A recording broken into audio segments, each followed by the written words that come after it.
आज सुनते हैं आश्विन पूर्णिमा के दिन श्री सत्यनारायण भगवान की कथा और आरती। तो एक बार बोलिए प्रेम से विष्णु भगवान की जय, लक्ष्मी माता की जय। यह कथा सुनने से दुख शोक आदि को दूर करने वाला है, धन्य धान्य को बढ़ाने वाला, सौभाग्य तथा संतान को देने वाला है। प्रथम अध्याय। एक समय की बात है, नैशिरण्य तीर्थ में शौनकादि 88,000 ऋषियों ने श्री सूत जी से पूछा, हे प्रभु, इस कलयुग में वेद विद्या रहित मनुष्य को प्रभु भक्ति किस प्रकार मिल सकती है तथा उनका उद्धार कैसे होगा। इसलिए हे मुनि श्रेष्ठ, कोई ऐसा व्रत कहिए जिससे थोड़े समय में पुण्य प्राप्त होवे तथा मन वांछित फल मिले। ऐसा कथा सुनने की हमारी इच्छा है। सर्वशास्त्र ज्ञाता सूत जी बोले, हे वैष्णव, मैं पूज्य, आप सबने सर्व प्राणियों के हित की बात पूछी है। अब मैं उस श्रेष्ठ व्रत को आप लोगों से कहूँगा जिस व्रत को नारद जी ने लक्ष्मी नारायण से पूछा था। एक समय योगी राज नारद जी दूसरे के हित की इच्छा से अनेक लोकों में घूमते हुए मृत्यु लोक में आ पहुँचे। वहाँ बहुत योनियों में जन्मे हुए प्रायः सभी मनुष्यों को अपने कर्मों के द्वारा अनेक दुखों से पीड़ित देखकर सोचा कि किस यत्न के कारण से निश्चय ही इनके दुख का नाश हो सकेगा। नारद ऐसा मन में सोचकर विष्णु लोक को गए। वहाँ श्वेत वर्ण और 4 भुजा वाले देवों के इस नारायण को, जिनके हाथ में शंख चक्र गदा और पद्म थे तथा वरमाला पहने हुए थे, देखकर स्तुति करने लगे। हे भगवान, आप अत्यंत शक्ति से संपन्न है, मन तथा वाणी भी आपको नहीं पा सकती। आपका यदि मध्य और अंत नहीं है, निर्गुण स्वरूप सृष्टि के कारण भूत व भक्तों के दुखों को नष्ट करने वाले हो, आपका मेरा नमस्कार है। नारद जी से इस प्रकार की स्तुति सुनकर विष्णु भगवान बोले, हे मुनि श्रेष्ठ, आपके मन में क्या है? आपका यहाँ किस काम के लिए आगमन हुआ है? निसंकोच कहो। तब नारद मुनि बोले, मृत्यु लोक में सब मनुष्यों को अनेक योनियों में पैदा हुआ है।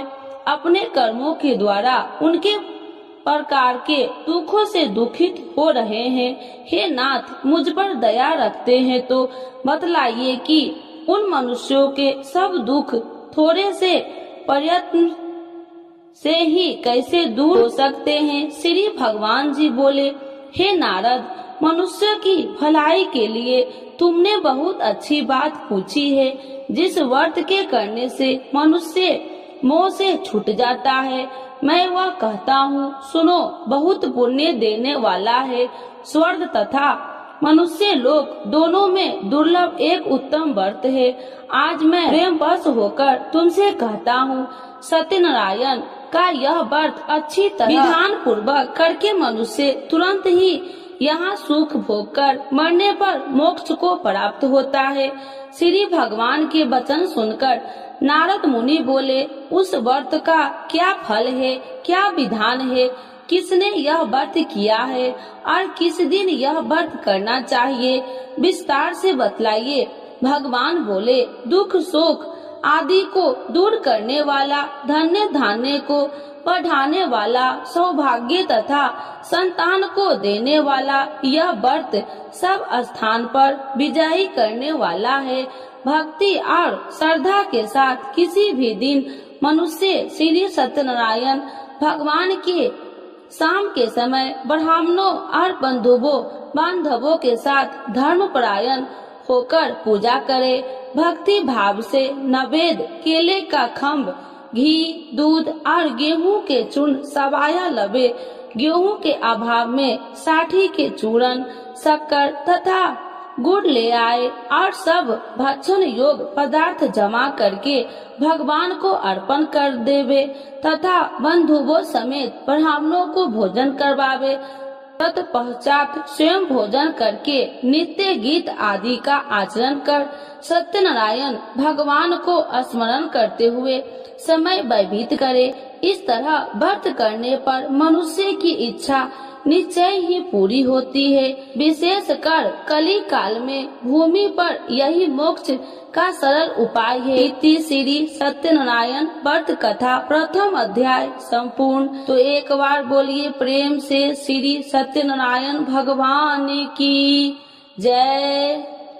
द्वितीय अध्याय। सूत जी बोले, हे ऋषियों, जिन्होंने पहले समय में इस व्रत को किया है उनका वृत्तांत कहता हूँ, ध्यान से सुनो। सुंदर काशीपुरी नगरी में अति निर्धन ब्राह्मण रहता था। वह भूख और प्यास से बेचैन हुआ नित्य ही पृथ्वी पर घूमता था। ब्राह्मणों से प्रेम करने वाले भगवान ने ब्राह्मण को दुखी देखकर बूढ़े ब्राह्मण का रूप धरकर उसके पास जा आदर के साथ पूछा, हे वृद्ध, नित्य दुखी हुआ पृथ्वी पर क्यों घूमता है?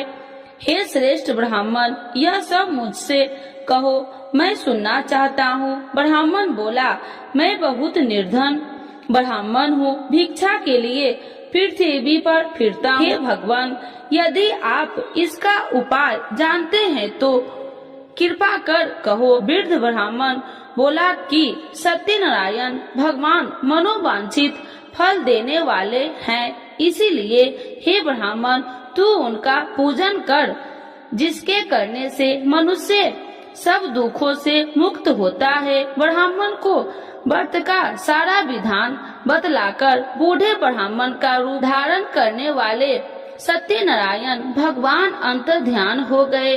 जिस व्रत को वृद्ध ब्राह्मण ने बतलाया, मैं उसको अभ्यास करूंगा। यह निश्चय करने पर उस ब्राह्मण को भी नींद न आई। वह सवेरे के लिए चला। उस दिन उसको भिक्षा में बहुत सा धन मिला, जिससे बंधु बांधवों के साथ उसने सत्यनारायण का व्रत किया। उसके करने से वह ब्राह्मण सब दुखों से छूटकर अनेक प्रकार की संपत्तियों से युक्त हुआ। उस समय से वह ब्राह्मण हर मास व्रत करने लगा। इस तरह सत्यनारायण भगवान के व्रत को जो करेगा सब पापों से छूटकर मोक्ष को प्राप्त होगा। आगे जो पृथ्वी पर सत्यनारायण का व्रत करेगा वह मनुष्य सब दुखों से छूट जाएगा। इस तरह नारद जी ने सत्यनारायण का कहा हुआ यह व्रत तुमने कहा, हे वृद्ध, अब मैं और क्या कहूँ? ऋषि बोले, हे मुनि श्रेष्ठ, संसार में इस ब्राह्मण से सुनकर किस किस ने इस व्रत को किया, हम सब वह सुनना चाहते हैं। इसके लिए हमारे मन में श्रद्धा है। सूत जी बोले, हे मुनियों, जिसने इस व्रत को किया है वह सब सुनो। एक समय वह ब्राह्मण धन और ऐश्वर्य के अनुसार बंधु बांधवों के साथ व्रत करने को तैयारी हुआ। उसी समय एक लकड़ी बेचने वाला बूढ़ा आदमी आया और बाहर लकड़ियों को रखकर ब्राह्मण के मकान में गया। प्यास से दुखी लकड़हारा उनको व्रत करते देखकर ब्राह्मण को नमस्कार करके पूछने लगा कि आप यह क्या कर रहे हैं और इसके करने से क्या फल मिलता है, कृपया करके मुझसे कहो। ब्राह्मण ने कहा, सब मनोकामनाओं को पूरा करने वाला यह सत्यनारायण भगवान का व्रत है। इसकी ही कृपा से मेरे यहाँ धन्य धान्य आदि की वृद्धि हुई है। ब्राह्मण से व्रत के बारे में जानकर लकड़हारा बहुत प्रसन्न हुआ। चरणामृत ले और प्रसाद खाने के बाद अपने घर को आया। लकड़हारे ने मन में इस प्रकार का संकल्प किया कि आज ग्राम में लकड़ी बेचने से जो धन मिलेगा उसी से सत्यनारायण देव का उत्तम व्रत करूंगा। यह मन में विचार कर वह बूढ़ा लकड़हारा लकड़ियां अपने सिर पर रखकर जिस नगर में धनवान लोग रहते थे वह ऐसे ही सुंदर नगर में गया। उस दिन वहाँ पर बूढ़े को उन लकड़ियों का दाम पहले दिनों से 100 गुना मिला। तब वह बूढ़ा लकड़हारा दाम ले और अति प्रसन्न होकर पक्के केले की फली, शक्कर, घी, दूध, दही और गेहूं का चूर्ण इत्यादि सत्यनारायण भगवान के व्रत को कुल सामग्रियों को लेकर अपने घर गया। फिर उसने अपने भाइयों को बुलाकर विधि के साथ भगवान का पूजन और व्रत किया। उस व्रत के प्रभाव से बूढ़ा लकड़हारा धन धान्य आदि से युक्त हुआ और संसार के समस्त सुख भोगकर वैकुंठ को चल गया। इति श्री सत्यनारायण व्रत कथा 2य अध्याय संपूर्ण। तो एक बार बोलिए प्रेम से श्री सत्यनारायण भगवान की जय। 3य अध्याय। श्री सूत जी बोले, हे श्रेष्ठ मुनियों, अब मैं आगे की एक कथा कहता हूँ। प्राचीन काल में उल्कामुख नाम का एक महान ज्ञानी राजा था। वह जितेंद्रिय और सत्यव्रता था। प्रतिदिन मंदिरों में जाता तथा गरीबों को धन देकर उनके दुख दूर करता था। उसकी पत्नी कमल के समान सुंदर मुख वाली और सती साध्वी थी। एक दिन भद्रशिला नदी के तट पर वे दोनों विधि विधान से सहित श्री सत्यनारायण भगवान का व्रत कर रहे थे। उस समय वहाँ साधु नामक एक वैश्य आया। उसके पास व्यापार के लिए बहुत सा धन था। वह वैश्य नाम को नदी के किनारे पर ठहराकर राजा के पास आया। राजा को व्रत करते हुए देखकर उसने विनय पूर्वक पूछा, हे राजन, यह आप क्या कर रहे हैं? मेरी सुनने की इच्छा है, कृपया आप यह मुझे भी समझाइए। महाराज उल्कामुख ने कहा, हे साधु वैश्य, मैं अपने बंधु बांधवों के साथ पुत्र की प्राप्ति के लिए श्री सत्यनारायण भगवान का व्रत व पूजन कर रहा हूँ। राजा के वचन सुनकर साधु नामक वैश्य ने आदर से कहा, हे राजन, मुझे भी इसका संपूर्ण विधि विधान बतलाइए। मैं भी आपके कहे अनुसार इस व्रत को करूँगा। मेरी भी कोई संतान नहीं है। मुझे विश्वास है कि इस उत्तम व्रत को करने से अवश्य ही मुझे भी संतान होगी। राजा से व्रत के सब विधान सुन व्यापार से नियुक्त हो वह वैसे सुख पूर्वक अपने घर आया। उसने अपनी पत्नी को संतान देने वाले उस व्रत के विषय में सुनाया और प्रण किया कि जब मेरे संतान होगी तब मैं इस व्रत को करूँगा। वैश्य ने यह वचन अपनी पत्नी लीलावती से भी कहे। एक दिन उसकी पत्नी लीलावती श्री सत्यनारायण भगवान की कृपा से गर्भवती हो गई। 10वें महीने में उसने एक अति सुंदर कन्या को जन्म दिया। दिनों दिन वह कन्या इस तरह बढ़ने लगी जैसे शुक्ल पक्ष का चंद्रमा बढ़ता है। कन्या का नाम उन्होंने कलावती रखा। तब लीलावती ने मीठे शब्द में अपने पति को याद दिलाया कि आपने जो भगवान का व्रत करने का संकल्प किया था, अब आप उसे पूरा कीजिए। साधु वैश्य ने कहा, हे प्रिय, मैं कलावती के विवाह पर इस व्रत को करूँगा। इस प्रकार अपनी पत्नी को विश्वास दे वह व्यापार करने विदेश चला गया।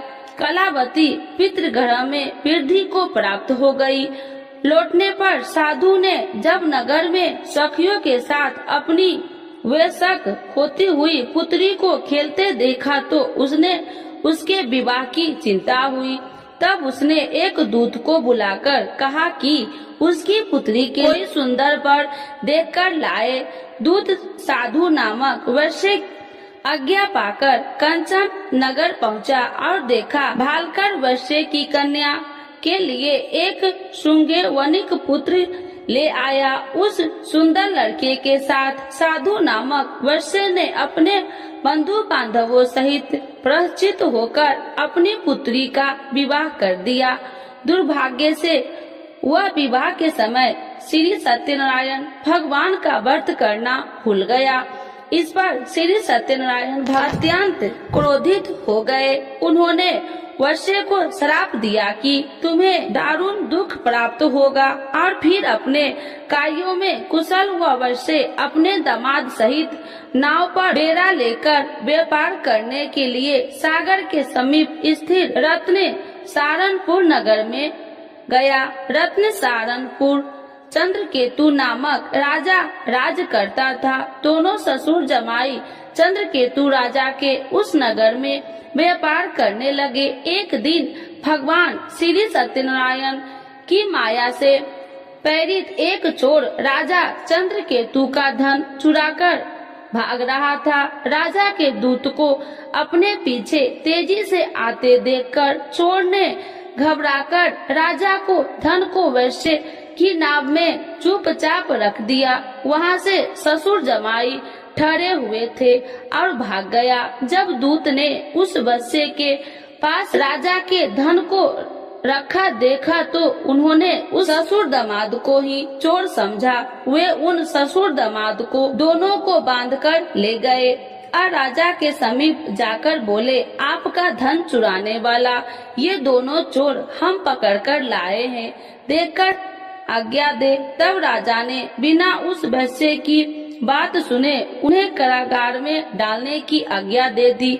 इस प्रकार राजा की आज्ञा से उनको कारावास में डाला दिया गया तथा उनका सारा धन भी छीन लिया गया। श्री सत्यनारायण भगवान के श्राप के कारण उस वैश्य की पत्नी लीलावती व पुत्री कलावती भी घर पर बहुत दुखी हुई। उनका सारा धन चोर चुरा कर ले गए। मानसिक व शारीरिक पीड़ा तथा भूख प्यास से अति दुखी हो भोजन की आस में कलावती एक ब्राह्मण के घर गई। उसने ब्राह्मण को श्री सत्यनारायण भगवान का व्रत विधि पूर्वक करते देखा। उसने कथा सुनी और श्रद्धा पूर्वक प्रसाद ग्रहण कर रात को घर आई। माता ने कलावती से पूछा, हे पुत्री, तू अब तक कहाँ रही? मैं तेरे लिए बहुत चिंतित थी। माता के शब्द सुन कलावती बोली, हे माता, मैंने एक ब्राह्मण के घर श्री सत्यनारायण भगवान का व्रत होते देखा और मेरी भी उस उत्तम व्रत को करने की इच्छा है। माता ने कन्या के वचन सुनकर श्री सत्यनारायण भगवान के पूजन की तैयारी की। उसने बंधुओं सहित श्री सत्यनारायण भगवान का पूजन व व्रत किया और वर मांगा कि मेरे पति और दामाद शीघ्र ही घर लौट आए। साथ ही विनती की, हे प्रभु, अगर हमसे कोई भूल हुई तो हम सबका अपराध क्षमा करो। श्री सत्यनारायण भगवान इस व्रत से संपन्न हो गए। उन्होंने राजा चंद्रकेतु को स्वप्न में दर्शन देकर कहा, हे राजन, जिन दोनों वैश्यों को तुमने बंदी बना रखा है वे निर्दोष है। उन्हें प्रातः ही छोड़ दो। उनका सब धन जो तुमने अधिग्रहित किया है लौटा दो, अन्यथा मैं तुम्हारा राज्य, धन, पुत्र आदि सब नष्ट कर दूंगा। राजा से ऐसे वचन सुनकर भगवान अंतर्ध्यान हो गए और फिर प्रातः काल राजा चंद्रकेतु के दरबार में सबको अपना स्वप्न सुनाया और सैनिक को आज्ञा दी कि दोनों वैश्य को कैद से मुक्त कर दरबार में ले आओ। दोनों ने आते ही राजा को प्रणाम किया। राजा ने कोमल वचनों से कहा, हे महामुने भावो, तुम्हें अज्ञानतावश ऐसा कठिन दुख प्राप्त हुआ है। अब तुम्हें कोई भय नहीं, तुम मुक्त हो। इसके बाद राजा ने उनको नए नए वस्त्राभूषण पहनाए तथा उनकी जितना धन लिया था उसको दोगुना लौटाकर आदर से विदा किया। दोनों वैश्य अपने घर को चल दिए। इति श्री सत्यनारायण व्रत कथा तृतीय अध्याय संपूर्ण। तो एक बार बोलिए प्रेम से विष्णु भगवान की जय। चतुर्थ अध्याय। सूत जी ने आगे कहा, वैश्य ने यात्रा आरंभ की और अपने नगर को चला। अनेक थोड़ी दूर आगे बढ़ने पर दंडी वेशधारी श्री सत्यनारायण भगवान ने उसकी परीक्षा लेने हेतु उससे पूछा, हे वैश्य, तेरी नाव में क्या है? अभिमान वणिक हंसता हुआ बोला, हे दंडी, आप क्यों पूछते हैं? क्या धन लेने की कामना है? मेरी नाव में तो बेल के पत्ते भरे हैं। वैश्य ने ऐसे वचन सुनकर दंडी वेशधारी श्री सत्यनारायण भगवान बोले, तुम्हारा वचन सत्य हो। ऐसा कहकर वे वहाँ से चले गए और कुछ दूर जाकर समुद्र के तट पर बैठ गए। दंडी महाराज के जाने के पश्चात वैश्य ने नित्य क्रियाओं से निपुण होने के बाद नाव को ऊंची उठी देखकर अचंभा किया तथा नाव में बेल के पत्ते आदि देखकर मूर्छित हो जमीन पर गिर पड़ा। मूर्छित खुलने पर अति शोक करने लगा। अब उसके दामाद ने कहा, आप शोक न करे, यह दंडी महाराज का श्राप है, अतः हमें उनकी शरण में ही चलना चाहिए, वही हमारे दुखों का अंत करेंगे। दामाद के वचन सुनकर वह वैश्य दंडी भगवान के पास पहुंचा और अत्यंत भक्ति भाव से पश्चाताप करते हुए बोला, मैंने तो आपसे अत्यंत वचन कहे थे, उनके लिए मुझे क्षमा करे। ऐसा कहकर वह शोकातुर हो रोने लगा। तब दंडी भगवान बोले, हे वनिक पुत्र, मेरी आज्ञा से ही बार बार तुझे दुख कष्ट प्राप्त हुआ है, तू मेरी पूजा से विमुख हुआ है। तब उस वैश्य ने कहा, हे भगवान, आपकी माया को ब्रह्मा आदि देवता भी नहीं जान पाते, तब मैं मूर्ख भला कैसे जान सकता हूँ। आप प्रसन्न होइए, मैं अपनी क्षमता अनुसार आपकी पूजा करूँगा। मेरी रक्षा कीजिए और मेरी नौका को पहले के समान धन से परिपूर्ण कर दीजिए। उसके भक्ति से परिपूर्ण वचन सुनकर श्री सत्यनारायण भगवान प्रसन्न हो गए और उसकी इच्छा अनुसार वर देकर अंतर्ध्यान हो गए। तब ससुर व दामाद दोनों ने नाव पर आकर देखा कि नाव धन से परिपूर्ण है। फिर वह विधि विधान से भगवान सत्यनारायण का पूजन कर साथियों सहित अपने नगर को चला। तब वह अपने नगर के निकट पहुंचा। तब उसने एक दूत को अपने घर भेजा। दूत ने साधु नामक वैश्य के घर जाकर उसकी पत्नी को नमस्कार किया और कहा, आपके पति अपने जमाता सहित इस नगर में समीप आ गए हैं। लीलावती और उसकी कन्या कलावती इस समय भगवान का पूजन कर रही थी। दूत का वचन सुनकर साधु की पत्नी ने बड़े हर्ष के साथ सत्यनारायण भगवान का पूजन पूर्ण किया और अपनी पुत्री से कहा, मैं अपने पति के दर्शन को जाती हूँ, तू पूजन पूर्ण कर शीघ्र आ जाना। परंतु कलावती पूजन एवं प्रसाद छोड़कर अपने पति के दर्शन के लिए चली गई। पूजन एवं प्रसाद की अवज्ञा के कारण भगवान सत्यनारायण ने रुष्ट हो उसके पति को नाव सहित पानी में डुबो दिया। कलावती अपने पति को न पाकर रोती हुई जमीन पर गिर पड़ी। नौका को डूबा हुआ तथा कन्या को रोती हुई देख साधु नामक वैश्य द्रवित होकर बोला, हे प्रभु, मुझसे या मेरे परिवार से अज्ञानतावश जो अपराध हुआ है उसे क्षमा करे। उसके ऐसे वचन सुनकर सत्यदेव भगवान प्रसन्न हो गए। आकाशवाणी हुई, हे वैश्य, तेरी पुत्री तेरा प्रसाद छोड़कर आई है, इसीलिए इसका पति अदृश्य हुआ है। यदि वह घर जाकर प्रसाद ग्रहण कर लौटे तो इसे इसका पति अवश्य मिलेगा। आकाशवाणी सुनकर कलावती ने घर पहुंचकर प्रसाद ग्रहण किया और फिर आकर अपने पति को पूर्व रूप में पाकर वह अति प्रसन्न हुई तथा उसने अपने पति के दर्शन किए। तत्पश्चात साधु वैश्य ने वही बंधु बांधवों सहित सत्य देव का विधि पूर्वक पूजन किया। वह इस लोक के सभी प्रकार के सुख भोग कर अंत में मोक्ष को प्राप्त हुआ। इति श्री सत्यनारायण व्रत कथा चतुर्थ अध्याय संपूर्ण। एक बार बोलिए प्रेम से श्री सत्यनारायण भगवान की जय। पंचम अध्याय। श्री सूत जी बोले, हे ऋषिगण, मैं एक और कथा कहता हूँ, आप सभी ध्यान से सुनो। सदा प्रजा के लिए चिंतित तुंगध्वज नाम का एक राजा था। उसने भगवान सत्यनारायण का प्रसाद त्याग कर बहुत कष्ट पाया। एक समय राजा वन में अन्य पशुओं को मारकर बर के वृक्ष के नीचे आया। वहाँ उसने ग्वालों को भक्ति भाव से बंधु बांधवों सहित श्री सत्यनारायण जी की पूजन करते देखा, परंतु राजा देखकर भी अभिमान के कारण न तो वहाँ गया और न ही सत्यदेव भगवान को नमस्कार ही किया। जब ग्वालों ने भगवान का प्रसाद उसके सामने रखा तो वह प्रसाद छोड़कर अपने नगर को चला गया।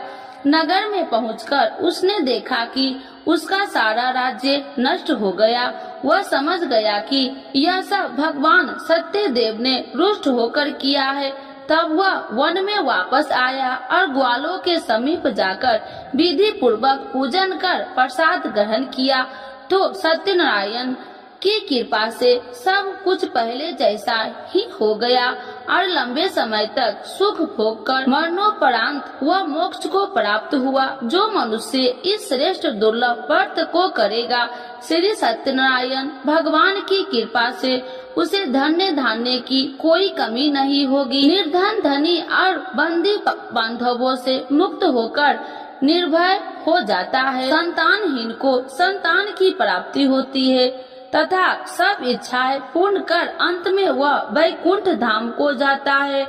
अब उनके बारे में भी जानिए जिन्होंने पहले इस व्रत को किया है। अब उनके दूसरे जन्म की कथा भी सुनिए।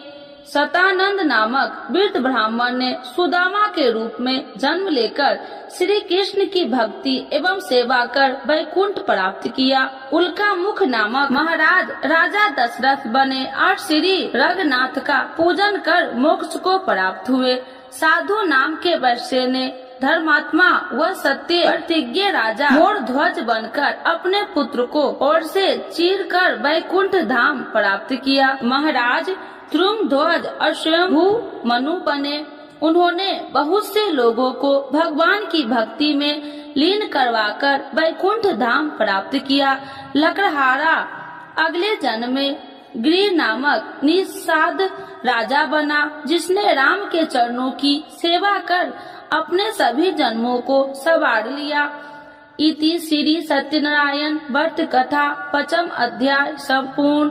तो एक बार बोलिए प्रेम से भगवान श्री सत्यनारायण की जय। आरती श्री सत्यनारायण जी की जय। लक्ष्मी रमीना श्री जय लक्ष्मी रमीना सत्यनारायण स्वामी जनिपात की हरिना। जय लक्ष्मी रमीना रत्न जड़ित सिंहासन अद्भुत छवि राजे स्वामी अद्भुत छवि राजे। नारद करत निरंजन घंटा ध्वनि बाजे। ओम जय लक्ष्मी रमीना प्रगट भये कलि कारण दिज को दरस दियो स्वामी दिज को दरस दियो। बूढ़ो ब्राह्मण बन कर कंचन महल कियो। जय लक्ष्मी रमीना दुर्लभ भील कठारो इन पर कृपा करी स्वामी इन पर कृपा करी। चंद चूर एक राजा जिनकी विपत्ति हरी। जय लक्ष्मी रमीना वैश्य मनोरथ पायो सरदा तज दिन्नी स्वामी सरदा तज दिन्नी।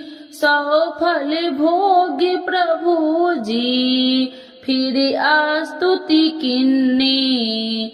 ओम जय लक्ष्मी रमीना भाव भक्ति के कारण छिन छिन रूप धरियो स्वामी छिन छिन रूप धरियो।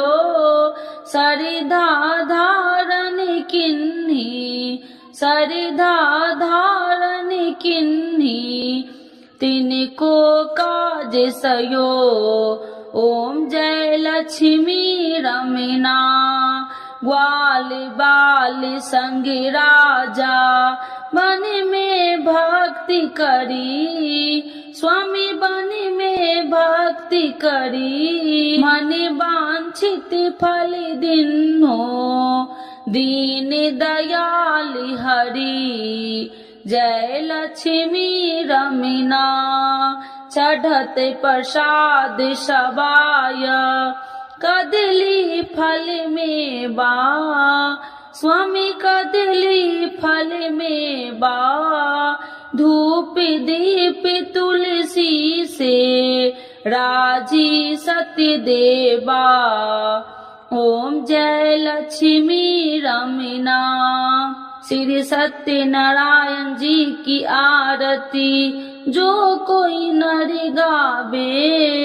स्वामी जो कोई नर गावे कहत शिवानंद स्वामी मन वांछित फल पावे। जय लक्ष्मी रमना स्वामी जय लक्ष्मी रमना। श्री सत्यनारायण भगवान की जय, विष्णु भगवान की जय, सर्व देवी देवताओं की जय।